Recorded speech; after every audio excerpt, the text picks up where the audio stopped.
Pues buenas noches, sean todos bienvenidos. Pues ya estamos en la clase, ya estamos grabando. Nos toca la clase número 5.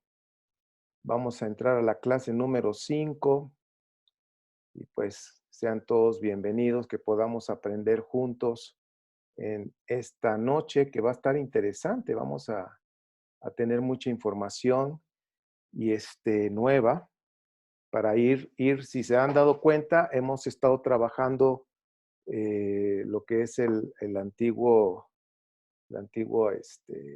Israel. Y pues bueno, hay nuevos conceptos que nosotros vamos a ir aprendiendo en este día.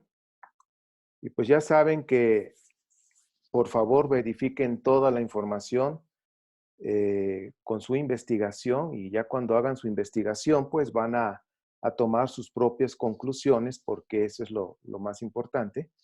Este grupo es un grupo donde estamos aprendiendo a investigar, les estamos recomendando bibliografía para que ustedes puedan aumentar más la información de lo que estamos aquí estudiando. Bien, seguimos. Recuerden que el investigador bíblico, como nosotros estamos aprendiendo a ser investigadores bíblicos, va a haber preguntas, y esas preguntas pues tenemos que irlas resolviendo poco a poco, buscando esas respuestas. Y pues yo creo que en lo personal, siempre que estaba leyendo muchas cosas, sobre todo de la Biblia hebrea, me surgían muchas dudas. No comprendía muchas cosas, y gracias al Eterno, que me empezó a proveer todo para empezar a aprender a investigar, y así es como he ido descubriendo mucha información como la que hoy vamos a ver.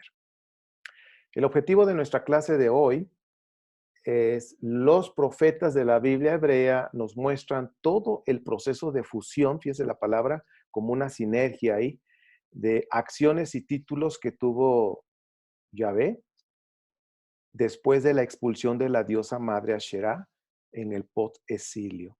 Yo creo que las deidades femeninas siempre han sido un objeto donde desde hace, ¿qué será?, 50,000 años, al menos de las arqueología, de las estatuillas que se han encontrado de hace 50,000 años aproximadamente en promedio, se ve que la deidad femenina ha sido muy, pero muy fuerte en su adoración. Entonces, pues bueno, vamos a ir viendo qué pasó después que se expulsó. La clase pasada vimos cómo Zacarías, que es un profeta del post-exilio o después del exilio, se estaba llevando a Asherá a lo que es Babilonia.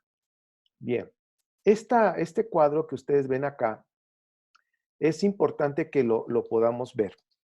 Tenemos otra vez, recordemos que en nuestra clase estamos hablando del exilio y después del exilio. Antes del exilio, el exilio y después del exilio. La raya amarilla que está ahí nos está representando lo que, como quien dice, el exilio. ¿Ok? Ahora, antes del exilio, preexilio, vemos a un matrimonio, así lo veían, Yahvé y Asherá. En el mundo, en la cosmovisión hebrea, más bien en la cosmovisión de Canaán, ¿sí?, en su panteón de dioses, veían a Dios él con Asherá ahí como un consorte, como matrimonio. En el preexilio vemos también allí el enoteísmo o monolatría. Recordemos que eso significa que tienen un Dios nacional o que creen en un Dios de base, pero que están conscientes que las demás naciones tienen otros dioses. Entonces, yo creo que esto es importante que lo podamos bien marcar, porque esto nos va a ayudar a entender la Biblia hebrea. A finales del siglo VIII, aproximadamente antes de la era común, la fuente deuteronomista, acuérdense que es la fuente de, comenzaron a construir un monoteísmo que se fue consolidando, y pues después, ahora sí que después del exilio, más bien en el exilio y después del exilio, ya en el tiempo de los persas, pues ya fue cuando se consolidaron los escritos que ahora ya conocemos como la Torá, ¿sí? Que se terminaron de escribir esos 4 libros, aparte de Deuteronomio, debería ser el primero, porque fue el primero que se empezó a escribir, pero después tenemos los otros de Génesis, Números Levíticos, en fin, todos ellos ah, complementan lo que es los 5 libros, Pentateuco, Torá, como se ha conocido. Ahora, en el post-exilio, después de prácticamente ya cuando regresaron a Jerusalén y después en los tiempos persas, vemos ahí que ya Yahvé lo están ya enfocando solo, ya sin Asherá. Y la pregunta es, ¿y Asherá qué pasó con ella? ¿Sí? Bueno, nosotros vimos que Zacarías tuvo esa visión de que iba a ser expulsada. Ahora, también vemos en el post-exilio algo interesante. Nos muestran al Dios Padre, pero también con unos rasgos como de como un Dios Madre también, o sea, Dios Padre o Madre. La cuestión es que nosotros hemos, al menos desde que yo conocí la Biblia, que fue a los 15 años, siempre me dirigí a Dios como Padre. ¿Sí? Siempre tuve yo esa imagen en mi mente nunca pensé en que fuera mamá, siempre pensé en papá. Entonces, esto no lo pierdan de vista porque esto lo vamos a estar platicando en esta clase. Vemos también que en la época de la monarquía, es decir, preexilio, chequen que estoy poniendo en dónde estamos ubicando el tiempo para que ustedes en su mente inmediatamente sepan qué pasa en el preexilio y después del exilio.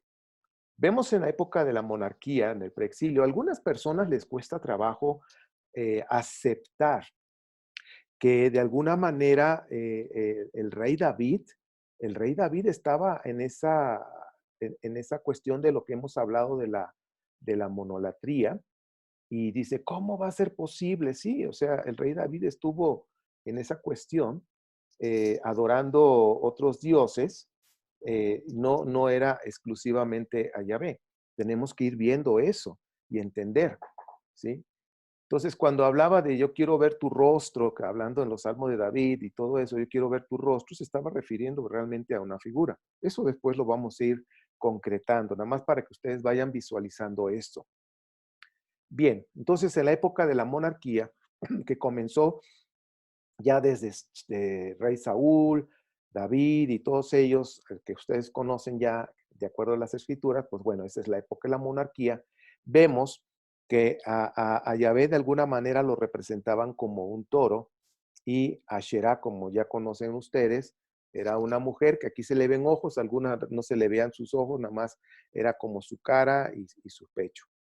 Bien, ahora, en esta parte, uh,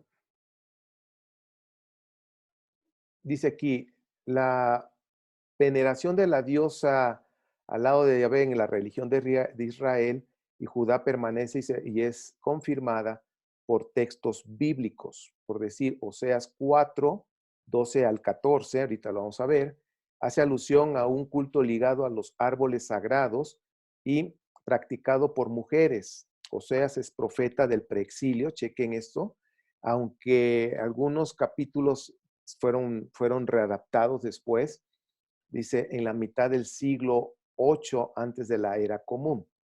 Ahora, quiero remarcar una información. Durante la época de la monarquía, el Dios de Israel era venerado junto con la diosa Asherá. Eso no lo perdamos de vista. Es decir, durante la época de los reyes, siempre estuvo el Dios Yahvé con su Asherá, con su consorte, con su esposa. Entonces, ¿esto cómo se sabe? Porque los descubrimientos recientes ahora sí que descubrimientos arqueológicos han confirmado todo esto. Entonces, la diosa Acherá está materializada prácticamente eh, con unos aspectos femeninos de la religión. Es decir, en el preexilio, la diosa Acherá representa la parte femenina de la religión que se practicaba en el preexilio. Entonces, esto es interesante cuando nosotros empezamos a verlo. El profeta Oseas, como ahorita acabo de mencionar, vamos para allá, si tienes tu Biblia, chécalo ahí en el Oseas capítulo 4, y dice, versículo 12, Mi pueblo consulta a su ídolo de madera. Recordemos que a su ídolo de madera, pues ya saben con quién está relacionado, pero consultar este ídolo de madera era un instrumento de adivinación que se usaba en esos tiempos. Entonces, cuando hablaban a consultar al ídolo de madera, es un instrumento de adivinación. Bien, dice, mi pueblo consulta al ídolo de madera y ese pedazo de palo responde, dice, su tendencia a prostituirse los descarría, se prostituyen en abierto desafío a su Dios. Dice, en la cumbre de montes y colinas queman ofrendas, ofrecen sacrificios bajo agradable sombra de robles, álamos y encinas. Por eso se prostituyen sus hijas, cometen adulterio sus nueras, pero no los castigaré por esa prostitución y adulterios, porque sus propios maridos se juntan con prostitutas y celebran banquetes paganos con las sacerdotisas del templo. Ahora, si ustedes recordarán que en una de las clases hablábamos de que la palabra prostitución, pues es una palabra un poquito más general, pero está hablando de que cuando habla de prostitución o prostitutas sagradas, recordemos que eran mujeres, pero hombres también, que estaban en el templo consagrados, apartados para tener relaciones sexuales, una relación sexual en determinado tiempo, ahí en el templo, delante de las figuras de las dioses de Asherá ¿cómo se dice? De Asherá y de Yahvé. Entonces, eso es importante que nosotros podamos comprender y recordar. Entonces, lo que hace aquí alusión Oseas, hablando de esa situación de Asherá, de esa prostitución, está mostrándonos una cuestión sexual. Entonces, aquí hay sacerdotisas, son mujeres. Chequen ustedes que después del exilio ya no hubo sacerdotisas, eran puros hombres. Antes del exilio había sacerdotisas, por eso tenemos que ir entendiendo ese, por decirlo así, el judaísmo del primer templo, el judaísmo del segundo templo. Son diferentes. Entonces, dice acá, Oseas es sobre todo un profeta acusador. Aquí el profeta donde estamos leyendo Oseas 4 es un profeta acusador y el pecado que están cometiendo, esa infidelidad que están cometiendo a Yahvé, está presentada como una fornicación, una prostitución o adulterio. Entonces, esta infidelidad muestra ante todo el culto a Baal, Dios de la fertilidad. Aquí hay un aspecto interesante. En la adoración que estaban haciendo es, en una parte también, recordemos que en el templo no tan solo se adoraba a Yahvé, sino también había otros dioses presentes. Y eso a veces como que choca en nuestra cabeza, pero así es. Y uno de ellos era Baal, que era el dios de la fertilidad. Entonces, por eso en esa reunión, en ese culto, practicaban relaciones sexuales, conocido como la prostitución sagrada. Ahora, este pecado va a acarrear infidelidad de las mujeres, de los hijos bastardos, de esterilidad, decía, había muchas consecuencias.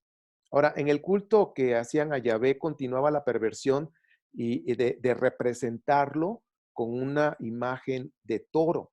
Ustedes pueden verificarlo aquí en Oseas 4:15 al 18, Oseas 7:16, Oseas 8:5 y Oseas 10:5.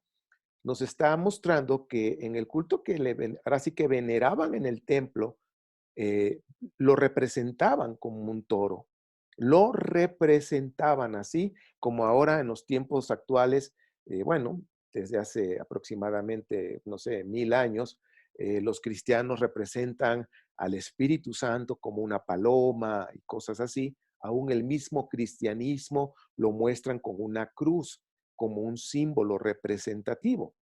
Y la paloma, que representa en la ideología cristiana, representa al Espíritu Santo, o sea, es una representación. Así, en el preexilio tenían una representación de Yahvé, como toro, en los versículos que acabo de mencionar. Los textos de la Biblia hebrea hablan de manera antropomórfica de Dios, es decir, que lo relacionan con algo de como si fuera un ser humano y lo presentan por lo general como varón, varón de guerra o como un padre, o sea, un hombre. Entonces, los verbos en los que él es el sujeto o que hablan sobre él son masculinos, es lo que vemos en la Biblia hebrea. Entonces, a menudo Dios es representado como el Señor, hablando de señorío, hablando también lo representan como maestro, pastor, rey. Entonces, estamos viendo que lo que está mostrándonos se nos presentan como masculino, un sujeto masculino. Y esto no lo debemos perder de vista. Ahora, en la antigüedad no vemos en la Biblia hebrea la facilidad de llamar a Dios como Padre. Y aquí vayan poniendo mucha atención. O sea, Dios es representado como Padre del Rey exclusivamente. Miren, cuando una persona civil iba a subir al trono, y en algún momento lo dije, pero ahorita no es por demás repasar, era una persona civil y lo iban a coronar como rey. Entonces, por eso se lee el Salmo 2, se lee el Salmo 110. Y el Salmo 2 ahí está hablando de una adopción que yo te he engendrado. Lamentablemente estos versículos han sido mal interpretados en el cristianismo, que ya llegará el momento en que vamos a estudiar todos esos puntos, pero hablando ahorita de, porque si no me desvío del tema y perdemos el objetivo. Hablando del tema, cuando un hombre subía para ser coronado, pues era ungido y luego era coronado, esa persona cambiaba de estatus, ya cambiaba de estatus de ser hombre civil a ser un rey y se convertía en un hijo de Dios. En la antigüedad, en el preexilio, a los reyes se les decía que eran los hijos de Dios, eran los únicos que podían ser llamados como hijos de Dios. ¿Ok? Y creo que esto es relevante que no lo perdamos de vista. Ahora, ya en los textos ugaríticos, recuerden que los ugarits es el hermano gemelo de Israel, por decirlo así, por la época y todo eso, de lo que adoraban, de lo que hacían, son muy parecidos. Entonces vemos que en los textos ugaríticos el dios El recibe el título de Padre de la humanidad. Entonces, chequemos ese dato. En los textos ugaríticos ya el dios El, que ya hemos hablado, es el Padre de la humanidad. Ahora, en el preexilio, el único, hablando del reino de Judá, el único que le podía decir Padre, ahora sí que a Dios, era el rey. Y esto es muy importante.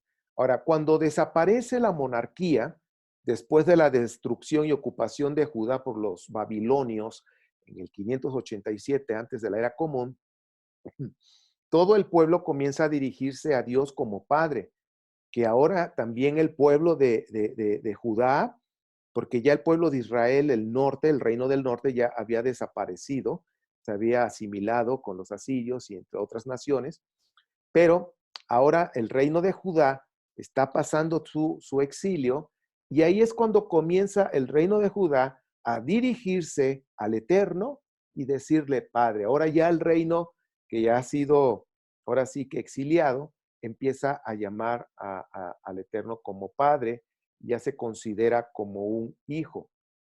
Bien. Ahora no solo, a ver, déjenme ver en la antigüedad, muy bien. Ahora también, como les dije hace un momento, no solo el rey va a ser el hijo de Dios, sino ahora todo el reino está bajo la cobertura de un padre. Ahora sí que Dios ve a todo el pueblo como su hijo. Entonces, hasta este punto estamos viendo una cosmovisión donde ven a Dios de una manera masculina. Bien, el segundo Isaías, y aquí vamos a tener mucha atención aquí porque aquí hay información muy interesante. El segundo Isaías o Deutero Isaías, recordemos que el escrito de Isaías está en tres partes. Son tres autores. El primero que escribió del capítulo 1 al 39 es el verdadero Isaías, pero después viene del 40 al 55, que es el Deutero Isaías o el segundo Isaías, y del 56 al 66 es el tercer Isaías o el trito Isaías. Y fíjense que están ubicados con el exilio, antes del exilio, en el exilio y después del exilio. Ahora, este segundo Isaías, en su escrito nos muestra las imágenes maternales de Dios y aparecen ahí con más frecuencia esas información de materna, el aspecto materno de Dios.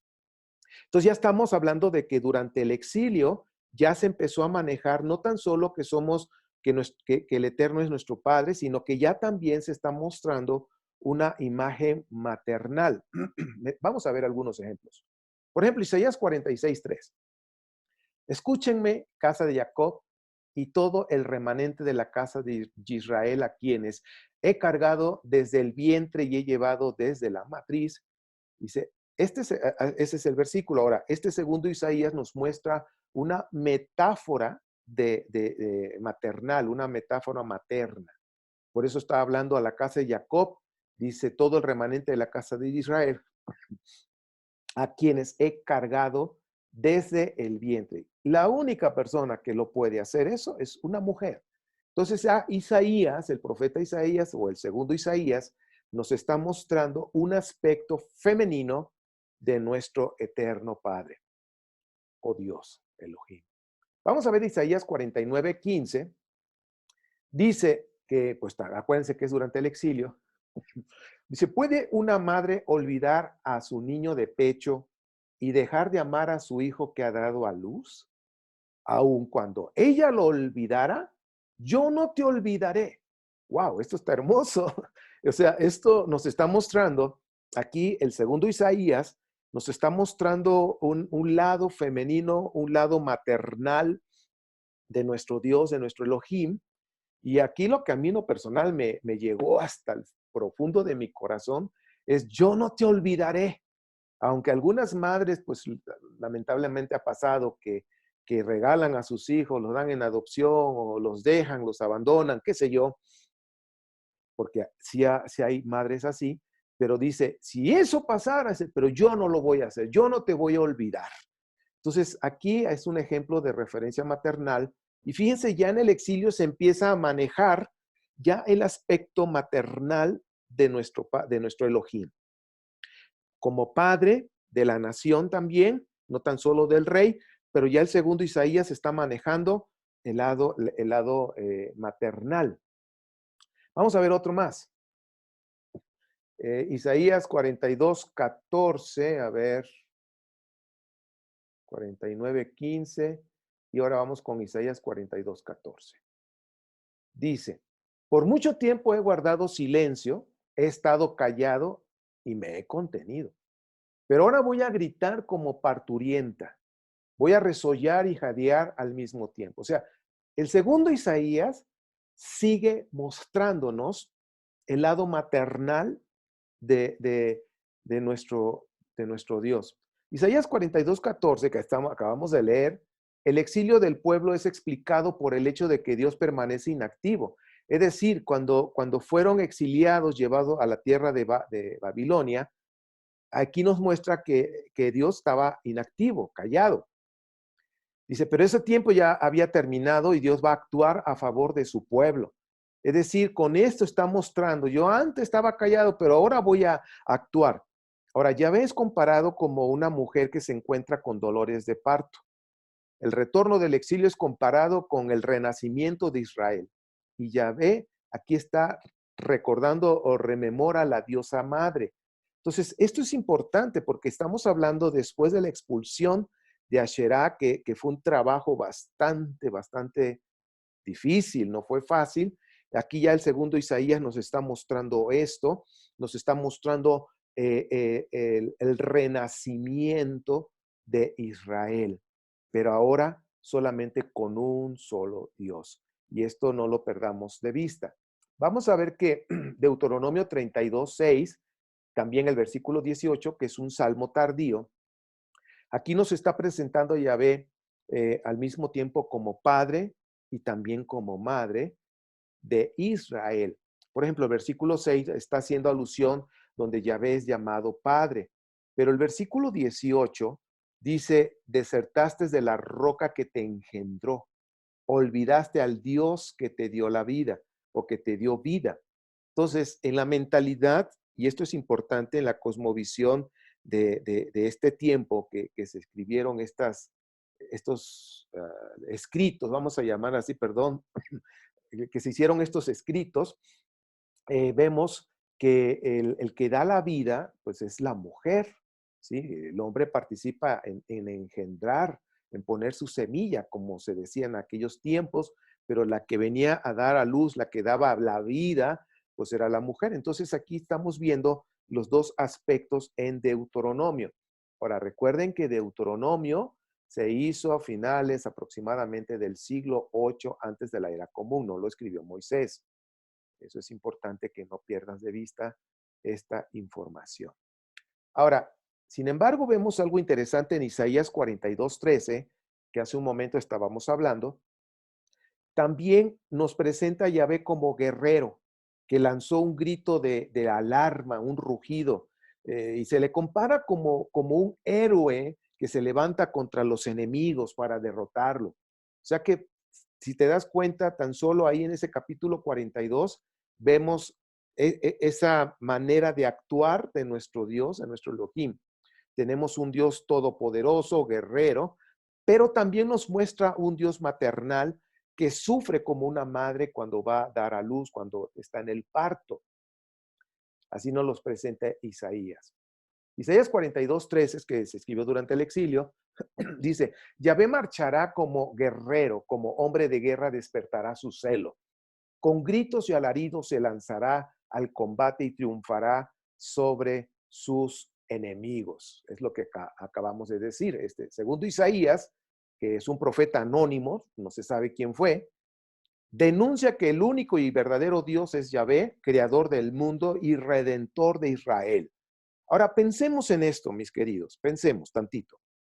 Si no hay otro Dios como Yahvé, entonces el Dios que proclama Isaías es a la vez Padre y Madre al mismo tiempo.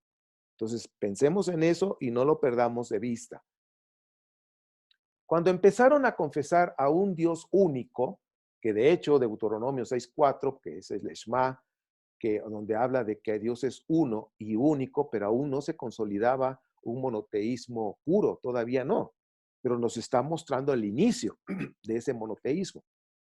Entonces, cuando empezamos a confesar a un Dios único, este segundo Isaías, notablemente monoteísta, que tenía una mente monoteísta, insiste sobre los atributos femeninos para hablar de Dios. Entonces, el segundo Isaías, nadie como él, de veras que empezó a hablar de los atributos femeninos, pero reflejados en nuestro Padre Eterno. Vemos una fusión entre lo paternal y lo maternal, como dijéramos en estos tiempos, dos en uno, o no sé si ustedes recuerdan cuando van al súper y andan buscando el champú y hay champú solito y hay enjuague separado y hay otros que traen el champú y el enjuague juntos, ¿no? Dos en uno. Pues algo así, el segundo Isaías empezó a gestar en sus escritos, empezó a construir en sus escritos el cómo presentarnos al Dios único como Padre y como Madre. Bien, ahora ya vamos a llegar a otro punto de estos profetas que son importantes también. Oseas, Jeremías y Ezequiel nos muestran una transformación de relación. Ya aquí ya la relación con Israel es, hasta ahorita aprendimos que ya todo el pueblo de Israel durante el exilio se convirtió en hijo de Dios. Ya no era el rey. De hecho, la época monárquica, la época de los reyes ya había terminado. Ahora es el exilio. Entonces todo el pueblo se convirtió en hijo de Dios. Bien, ahora Israel, entonces, aquí viene otra parte interesante. Ya no nada más es hijo. Ahora Israel, nos muestra aquí en la pantalla, se convierte en la esposa adúltera de Yahvé, que es castigada por estar constantemente buscando amantes, dioses extranjeros. De hecho, si se lee Ezequiel 23, 16, 23 al 26 dice cosas muy fuertes. Jeremías 2 es bastante amplio, que yo te recomiendo que lo leas después con calma cuando repases la clase, si es que la repasas. Ahora sí que cada quien va a aprender, depende de lo que estudie, invierta tiempo en leer libros en los que se recomienda, pero fíjense lo que dice aquí en 16 de Ezequiel, que a mí en lo personal me impacta. Un segundo, estoy buscando aquí en mis Biblias que tengo algunas. Ezequiel, dijimos que es Ezequiel, creo que está, aquí está. Ezequiel, ¿qué es? 16, 23. Fíjese que aquí dice cosas bastante bonitas, bueno, no bonitas, fuertes, diría yo. Dice 16, versículo 23. Después de toda tu maldad, dice, ay de ti, dice Adonai, Yahvé, construiste plataformas e hiciste lugares altos en todas tus plazas, en hasta el 20, hasta el 26. En cada cruce de caminos construiste lugares altos y convertiste tu hermosura en abominación, ofreciéndote a cuanto pasaban y multiplicando tus prostituciones. Te prostituiste con los hijos de Misraim o de Egipto, tus vecinos de grandes miembros, está hablando del miembro viril del hombre, de su pene, multiplicaste tus prostituciones, provocándome a ira. Entonces, aquí está bastante fuerte la comparación que está haciendo. Entonces, ya Israel aquí ya no tan solo es un hijo, sino ahora estos profetas, Oseas, Jeremías, Ezequiel.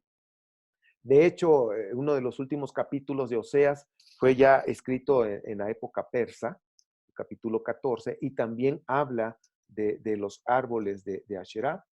Entonces, vemos aquí que ya ahora Israel es esposa, ya no tan solo hijo. Vamos a seguir viendo más información. Dice, con la desaparición de la diosa madre, la consorte de Yahvé, ahora la nueva pareja divina es Yahvé Israel. No pierdas de vista eso, porque esto, déjenme mover aquí.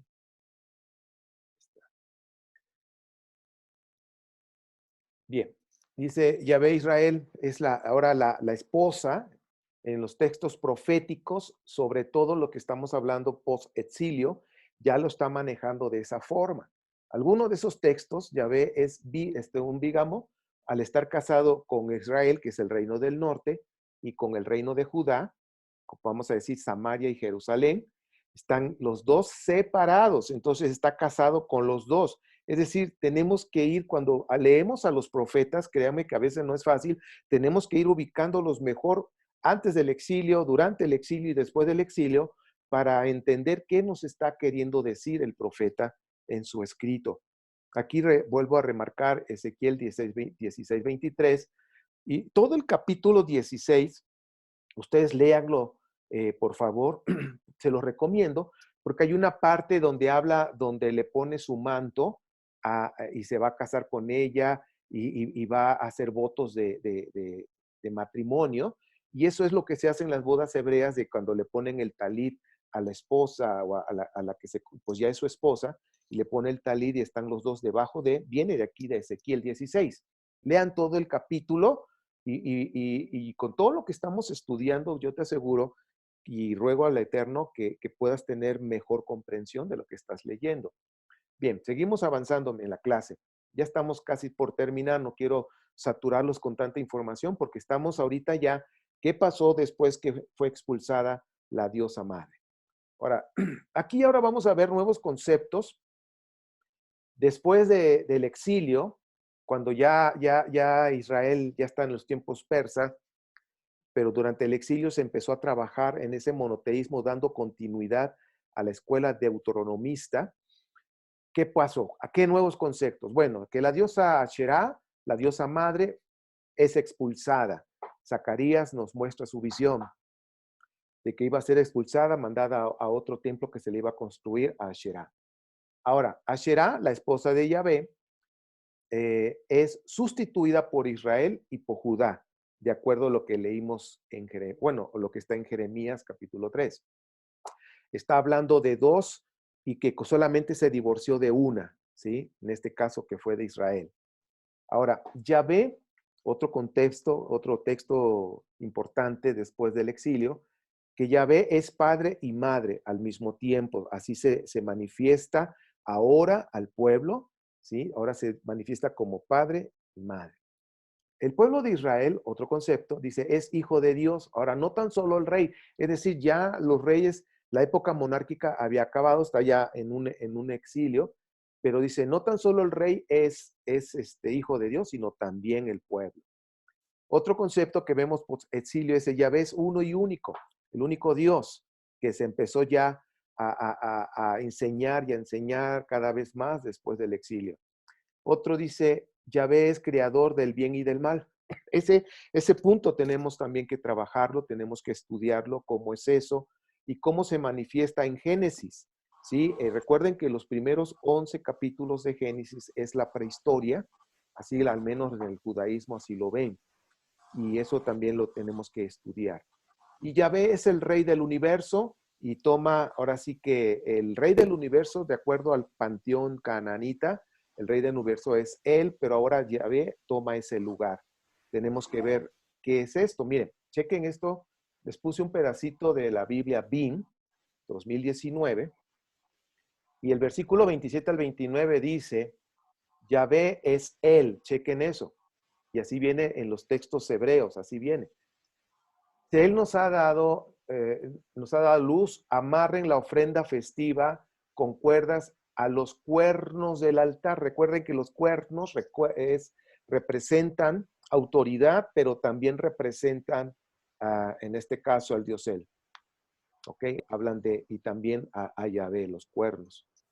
Tú eres mi él. Checan cómo dice el versículo que sigue, 28. Tú eres mi él. Ahora, ¿cuál es el contexto? Dice Yahweh o Yahvé es él, el Dios él. Y luego dice, tú eres, o sea, ¿a quién se refiere? A Yahvé. Tú eres mi él. Dice, yo te alabaré, tú eres mi Elohim y yo te ensalzaré. Den gracias a Yahweh por él, dice, porque él es bueno, su amor es eterno. Entonces aquí estábamos, en después del exilio, que este salmo se usan en las fiestas, estamos viendo ya aquí una fusión, estamos viendo prácticamente lo que es Yahvé y él, ahora ya se transformó en Dios, él se transformó en Yahvé. Vamos a ver esta figura que espero que ayude más a entender todo esto. En el preexilio hay dos reinos separados, no tenían nada que ver unos con el otro. El reino del norte era más próspero, había más agua, más ganado porque era más verde y todo eso.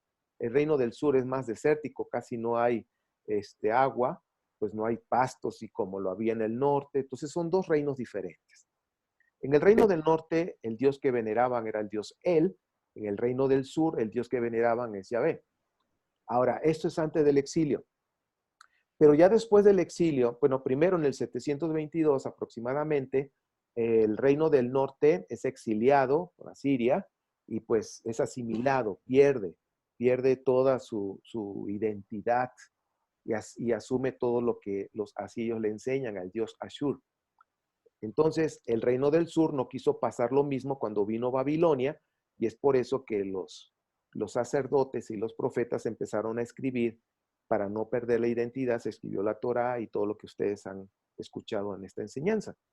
Ahora, después del exilio, ya en el tiempo persa, ya vemos que el reino ya no es del norte, que se llama Israel, o el reino del sur, que es el reino de Judá, sino ahora se llama todo, tanto el norte como el sur, se llama Israel. Y su único Dios se llama Yahvé. Entonces, esto es interesante que nosotros vamos a ir viendo durante lo que es la Biblia hebrea, cómo ha sido el monoteísmo, cómo ha ido caminando, qué pasó cuando expulsaron a Asherá, qué tuvieron que hacer. Y bueno, este es uno de los tantas cosas que vamos a encontrar en la Biblia hebrea, tomando como referencia el preexilio y el posexilio. Bueno, hasta aquí. Ahora ya estamos en el posexilio, ya ahí empieza a construirse un templo, ahí empieza a hacerse muchas cosas que se escribieron en la Torá y ahora se van a instalar en el templo que se conoce como el segundo templo.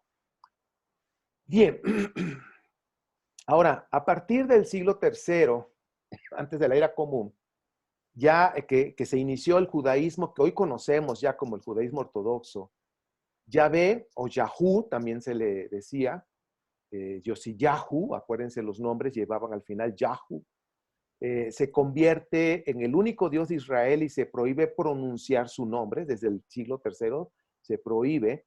Y hoy el judaísmo ortodoxo dice Hashem, Adonai Elohim, o dicen Adonai nada más, que en el griego, en la Septuaginta, es Kyrios, Señor, ¿sí? Por eso vengan algunas Biblias que ponen Señor en mayúsculas, ¿ok? Que habla del señorío, del dueño. Y también vemos que se le dice eterno, se le dice padre. Otras denominaciones o creencias, Yahweh o Yahvé, Dios, Jehová o Jehová, pues ahora sí que hay de diferentes, pero el judaísmo ortodoxo de plano prohibió, en el judaísmo, prohibió decir el nombre. Ellos tienen su porqué, pero no pasa nada si se menciona con el respeto que se merece nuestro Padre Eterno. ¿Ok? No es nada más a la ligera.